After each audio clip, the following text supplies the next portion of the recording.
friends, welcome to Ambience kitchen. நம்ம கிச்சன்ல இன்னைக்கு என்ன பார்க்க போறோம்னா தேங்காய் சாதம் எப்படி பண்றதுன்னு பாப்போம். அதுக்கு முன்னாடி நம்ம சேனலை சப்ஸ்கிரைப் பண்ணாதவங்க சப்ஸ்கிரைப் பண்ணிக்கோங்க. அப்படியே பக்கத்துல இருக்கிற பெல் பட்டனை அமர்த்திக்கோங்க. அப்பதான் அப்லோட் பண்ற எல்லா வீடியோ உங்களுக்கு உடனுக்குடன் கிடைக்கும். வாங்க எப்படி பண்ணலாம்னு பாப்போம். தேங்காய் சாதம் பண்றதுக்கு ஒரு கடாய் அடுப்புல வச்சுக்கலாம். கடாய் நல்லா காயட்டும். கடாய் நல்லா காஞ்சிச்சு. இதுல நம்ம ஒரு ஸ்பூன் நெய் விட்டுக்கலாம். கூடவே ஒரு ஸ்பூன் தேங்காய் எண்ணெய். இப்போ இது காஞ்சிச்சு. இதுல கடுகு போட்டுக்கலாம். கூடவே கடலைப்பருப்பு கொஞ்சமா ஒரு ஸ்பூன். அப்புறம் உளுந்து ஒரு ஸ்பூன்.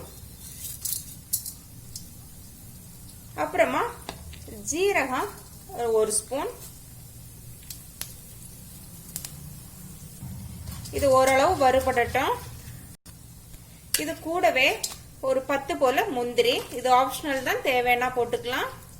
அப்புறமா 2 பச்சை மிளகாய், காஞ்ச மிளகாய் 2, ஒரு 1/4 ஸ்பூன் பெருங்காயத்தூள், துருவின இஞ்சி கொஞ்சமா, கருவேப்பிலை சிறிதளவு போட்டு நல்லா வதக்கிக்கலாம்.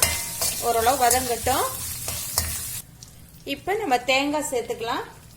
ஒரு அரை கையளவு துருவுன தேங்காய். ஒரு அரை ஸ்பூன் உப்பு சேர்த்துக்கலாம். சேர்த்து நல்லா வதக்கி விட்டுக்கலாம். மிதமான தீயில தான் இதை வதக்கணும். இது ஒரு நிமிஷம் வதக்கி விட்டுக்கலாம். இப்ப ஒரு நிமிஷம் ஆயிட்டு நம்ம உதிரியா இந்த மாதிரி வடிச்சு வச்ச சாதத்தை இது கூட போட்டுக்கலாம். ஒரு பிரட்டி விட்டுக்கலாம்.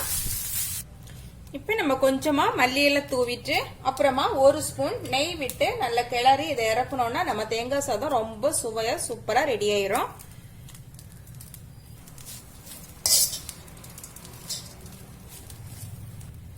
தேங்காய் எண்ணெயோட வாசம் பிடிக்காதவங்க ரிஃபைண்ட் ஆயில் கூட யூஸ் பண்ணிக்கலாம்.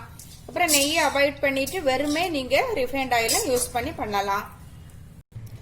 ஓகே ஃப்ரெண்ட்ஸ், நம்ம தேங்காய் சாதம் இப்போ ரொம்பவே சூப்பரா ரெடி ஆயிடுச்சு. இப்போ நான் சாப்பிட்டு பார்க்குறேன். ரொம்ப சூப்பரா இருக்கு.